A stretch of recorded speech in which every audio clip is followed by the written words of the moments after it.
Com crise ou sem crise, ninguém vai parar de beber água, ninguém vai parar de tomar banho, não é isso? Com crise ou sem crise, todos irão ter que consumir energia elétrica. E quem especula, torce para o mercado subir. E quem investe, torce para o mercado cair. Saia do Tesouro Direto e da renda fixa. Aqui no país, lamentavelmente, os ganhos proporcionados por todas essas operações de renda garantida, não é isso? Que nós denominamos ser renda fixa, são ganhos que, comparativamente à perda do poder aquisitivo, eles se convertem numa postura de perda.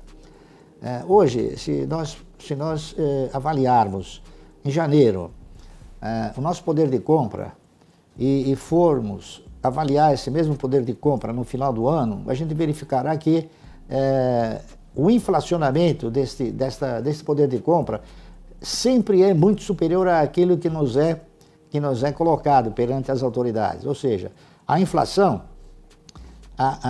ela varia em função de cada um de nós, né? Dificilmente nós podemos imaginar que todos tenham sobre si a mesma inflação de 3%, 4% que o governo acaba revelando. Nós somos um país muito diferente dos países desenvolvidos, onde efetivamente a inflação ela percorre a trajetória de 0,5%, 1% ao ano. Aqui no Brasil, lamentavelmente, a maioria dos ativos, eles são convertidos em ativos financeiros, ou seja, mensalmente eles são reajustados, não é isso? E isso gera uma situação de aumento progressivo, não é? Então, isso elimina a possibilidade de nós concorrermos com uma inflação tão pouco. Eu vou dar um exemplo prático. Nos Estados Unidos, na França, na Inglaterra, você vai comprar um sabonete em janeiro, ele custa, um exemplo, $1. No dia 31 de dezembro ele custa $1. Aqui no Brasil não. Aqui no Brasil nenhum produto custa no final do ano o mesmo que ele custava no início do ano. Vocês pegam o exemplo, por exemplo, a indústria automobilística, não é isso? A indústria automobilística transforma um ativo chamado veículo em um ativo financeiro. Por quê? Porque todo mês eles reajustam esse ativo. A exemplo do que acontece com uma caderneta de poupança.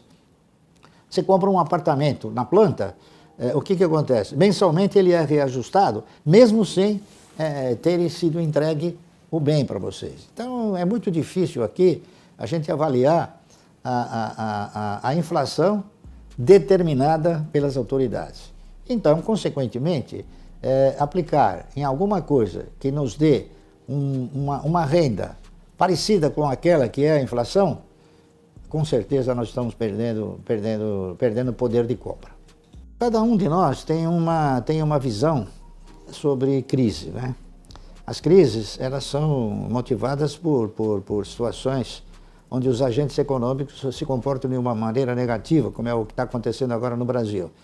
Nós atravessamos um período de incertezas, um período que nós precisamos modificar algumas estruturas, especialmente a estrutura previdenciária, porque aqui no Brasil, infelizmente, a Previdência Social, ela assumiu uma postura distinta daquela que deveria ser como fator de previdência. Ela assumiu também a postura do empregador, ou seja, o funcionalismo público, quando ele se aposenta com o mesmo salário que ele ganhava. Então, não é uma aposentadoria, é o segmento do seu trabalho. E com isso, o indivíduo, ele carrega um custo para o Estado muito maior.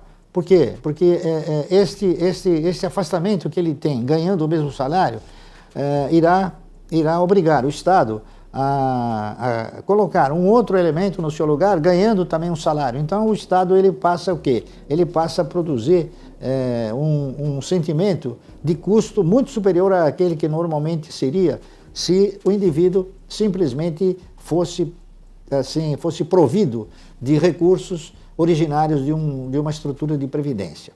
Então, o que eu quero dizer é o seguinte, o mercado ele tem uma configuração um tanto quanto diferente.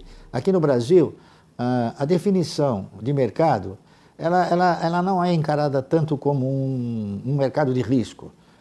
Nós aqui no Brasil, nós somos mais um mercado de oportunidades porque as oscilações produzidas na cotação das ações são oscilações que elas não têm fundamentos básicos, lógicos, né? Qualquer boato, ele é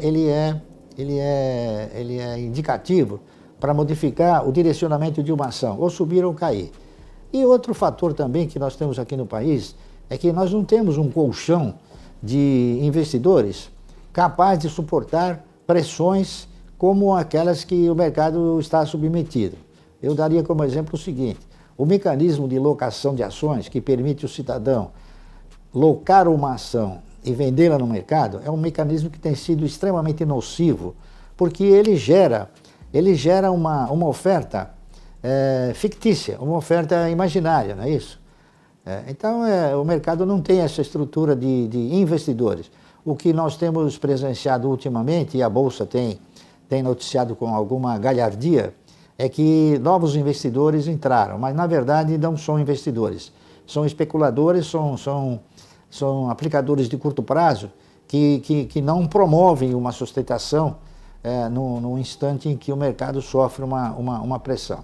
Então eu diria aos senhores o seguinte: as questões macroeconômicas, que seria essa do desempenho do índice Bovespa, ela tem que ser avaliada com alguma reserva, porque quando se investe em ações, nós não investimos no índice, nós investimos em ações, nós investimos em projetos das empresas, não é isso? E mesmo nós tendo uma situação adversa na economia, nós temos segmentos que eles qualquer que seja a posição socioeconômica ou econômica do país, o cidadão vai consumir. Por exemplo, no caso de abastecimento de água, com crise ou sem crise, ninguém vai parar de beber água, ninguém vai parar de tomar banho, não é isso? Com crise ou sem crise, todos irão ter que consumir energia elétrica. Então, eu acho que o segmento tem que ser avaliado dentro de atividade econômica, avaliando se a empresa, não é? O que a empresa tem de histórico para poder oferecer e quais são os sentidos de perenidade do setor e da questão também da sustentabilidade, não é isso? Então, mesmo uma economia em recessão, ela sempre terá movimentos que irão contemplar resultados de empresas. O setor da energia elétrica é um deles, não é isso?